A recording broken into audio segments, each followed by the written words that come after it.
Well, now there's been this argument that workers in government establishments manage their time better than those in the private sector. What are your thoughts on this?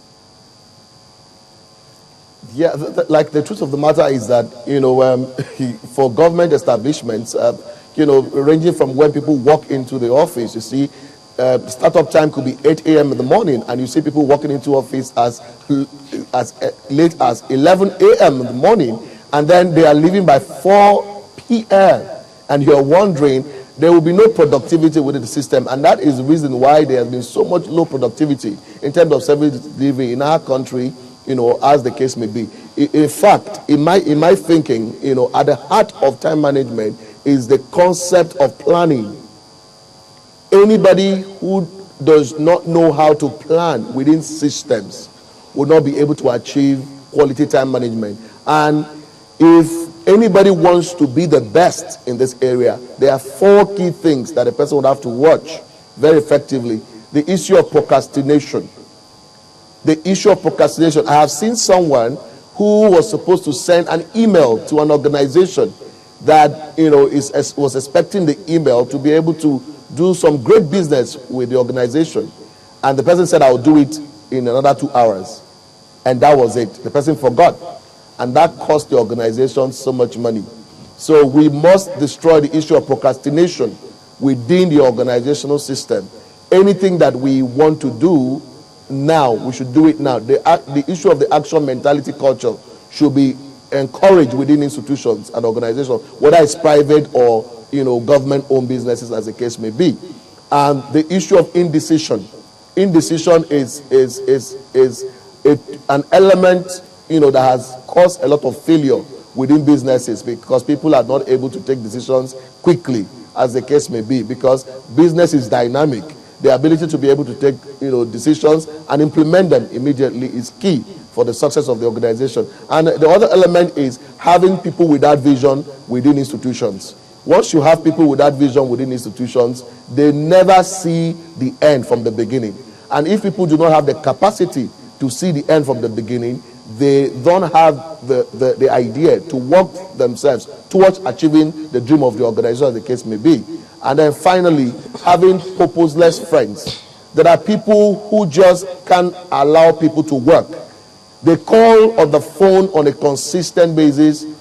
They are always visiting uninvited to offices, as the case may be. Is this a challenge that goes both ways? Sorry, Linus, this is a challenge. You can't even think. Sorry to cut you in here, Linus. Is this a challenge that goes both ways? Are we talking about it applying to workers in the public sector as well as the private sector? Because they feel that workers in the public sector have more time on their hands and can afford to do things like this and still get back to work. But in the private sector, it really doesn't happen. I can tell you that in private sector, a lot of people think that they don't waste time in private sector. That's not really true. I mean, a lot of the organizations that at least that I know, there are a lot of people who are within institutions, they are involved, but they are not actually present. To be present, it's possible to be present in an organization, you're not involved. You're not engaged within the organization. So many people are using, their organization's resources for their personal pursuits, as the case may be. And so, the only difference between the private sector and the public sector is that at least there's a lot of accountability in the private sector. But in the public sector, nobody manages anybody.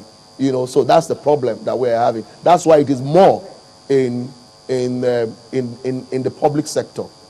Well, how can that now be addressed? How can we begin to manage time more in the public sector? Because that's what actually drives the economy. We have a lot of government workers. So how can we begin to maximize time in the public sector to effectively increase productivity? Yeah, the greatest thing that we must do for the public sector is for the leaders of the public sector must make it a top priority to invest in the leadership capital of their staff like never before. Every individual, that is working within a public sector must be accountable, per se. There must be a proper plan to say, if you don't come in, at work for 8 o'clock in the morning, there must be a disciplinary measure that must, be against you per se. Because if you don't do that, if there is no inspired sense of purpose within these organizations, there is nothing that can happen that will bring about, proper time management. So the first thing that I would always ask the public sector drivers to do is to reorientate the staff of these organizations like never before. There must be constant training that, we highlight the implication of inability to manage time on the budget, on achieving the budget per time. Are you not surprised that our budgets, the yearly budget, will never get up to, even 40% every year? It's simply because of the fact that, the people who are supposed to do their jobs within the public sector, most of them are not doing their jobs. So we must, take very seriously these things as serious offenses as the case may be. Once you are inspired the people and they don't follow, what you do is that you create a system whereby the top leaders must also show examples as the case may be. If you have top leaders within organizations who walk into their offices by 8 o'clock in the morning and are ready to work, I can assure you that a lot of their subordinates will begin to get scared. The problem is that a lot of the big, drivers, the leaders themselves, they never show up in the office, for 8 o'clock in the morning. So most of them appear 12 o'clock and they travel and they never come back for weeks. And so, there's nobody regulating anybody. And that is a major problem. We must get people who are fit, who understand leadership to head these institutions so that they can drive performance within the organizations. Well, Linus, let's also talk about multitasking, because that happens a lot when people are trying to maximize their time, either as entrepreneurs or employers or employees, as the case may be. Now, what are your thoughts? Should multitasking be encouraged in light of what you're saying, in terms of trying to maximize our time? Yeah, the truth of the matter is that, one of the greatest things I've always asked people to do is that, the reason why you have some, the tools, technology is actually, to take, some of the things that we spend too much time on. Technology can help us, make it, faster as the case may be. You might actually be answering a phone call and at the same time you're working on the matter. But in my thinking, I would always like, people to learn how to do, just one or two things at a time. Because in some situations, multitasking can even cause more problems than you can imagine in some situations. So what I would advise people to do is that people should learn strongly the power of delegation. Once you learn how to delegate and allow people to do what they know how to do best more effectively, then, change drivers can build their organizations, to the next level. You know what I mean? So I'm not someone who encourages a lot of multitasking, as the case may be. In fact, entrepreneurs begin to multitask only when, if you note, when they start the organization, they might not have money to hire, the accountant. They might not have money to hire some other people who are important in the process. So they try to do all these things themselves until they get to the point where, they cannot hire people. It's usually a process.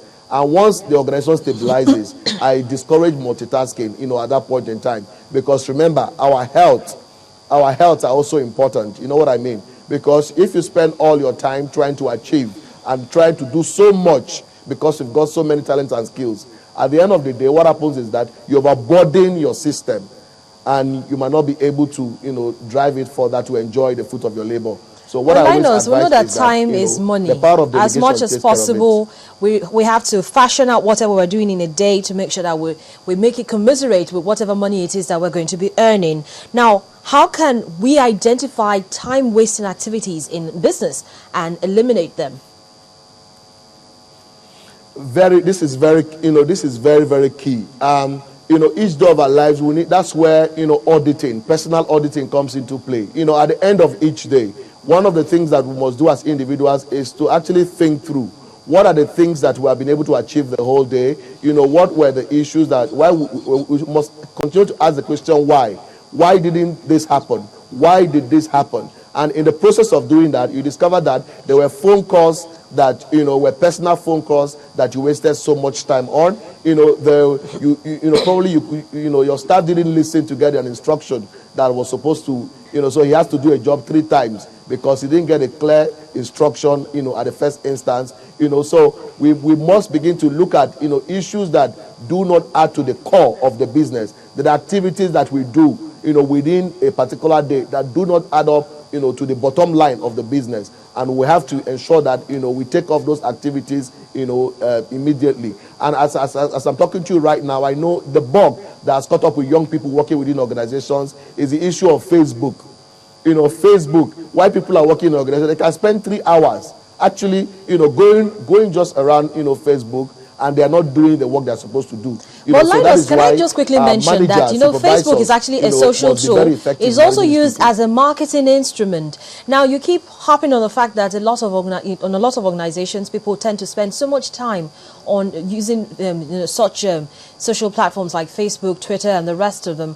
But we know that these, instruments can also be used as a marketing tool. So, should there be like a button, or to probably let the organization take it completely off their site so that nobody uses these accounts if you don't want to use it as a social marketing tool? Is this going to be advised so that that it's only when you're using your mobile phones that you can access, your Facebook page or your Twitter account and the rest of it? Absolutely. Every organization has, designations. They have different departments. Diverse departments responsible for various things. So if you want to use these tools as marketing tools, maybe the corporate, communications or the marketing department, will be able to designate people whose responsibility will be to do just that. Once that happens, then you find out that, other people can now do what they are supposed to do. But in a case whereby once you come in the morning, every supervisor or manager, just walk around. You find out that within the organization, almost every young person you see, is surfing the internet for one thing or the other. Most of the time, it is not adding to the growth of the organization.